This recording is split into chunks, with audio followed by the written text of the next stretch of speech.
Assalamualaikum warahmatullahi wabarakatuh. Anda sedang menonton TVPSS SK Sultan Yahya Petra bersama saya Muhammad Taufikillah selaku pengacara anda untuk episod kali ini. Pada hari ini, Warta Petra TV akan melaporkan tentang Majlis Kecemerlangan Akademik 2025.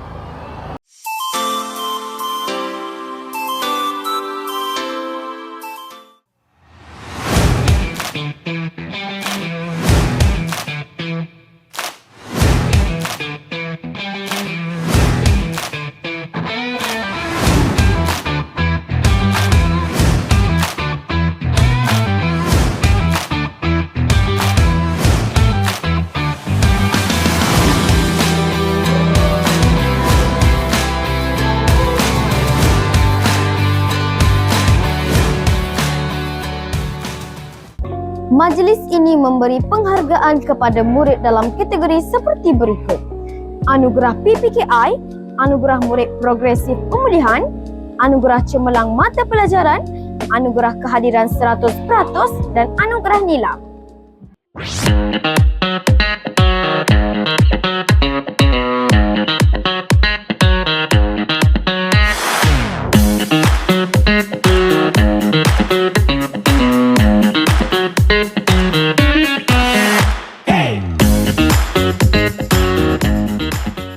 Dengan persiapan rapi oleh barisan pentadbir dan guru, majlis tahun ini berlangsung dalam suasana tertib serta penuh penghormatan.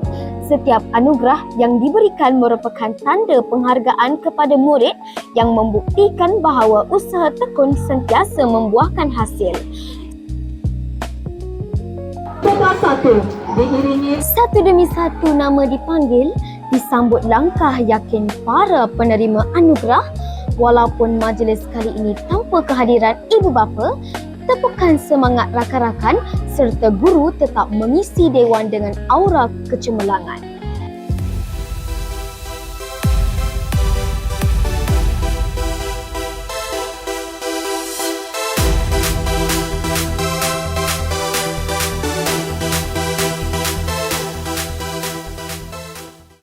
Sekarang bersama saya ialah penolong keadaan pentadbiran SK Sultan Yahya Petra, Cikgu Sarina Mohamed Nur.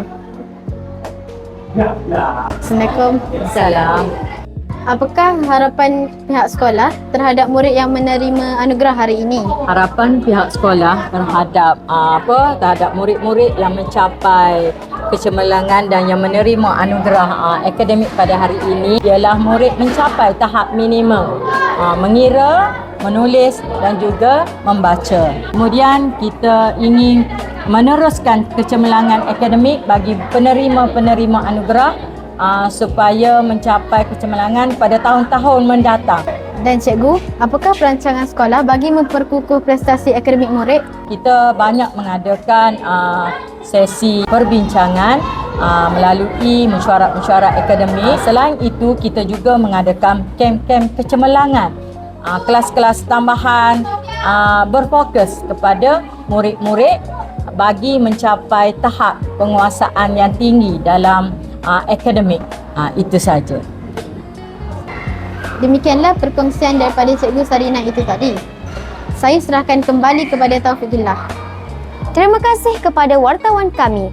Tahniah diucapkan kepada semua penerima anugerah kecemerlangan pada hari ini. Majlis Kecemerlangan Akademik SK Sultan Yahya Petra melabuhkan tirainya. Namun, semangat kecemerlangan akan diteruskan ke tahun 2026. Sekian sahaja daripada kami di Warta Petra TV.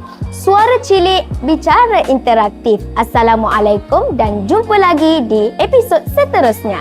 Bye!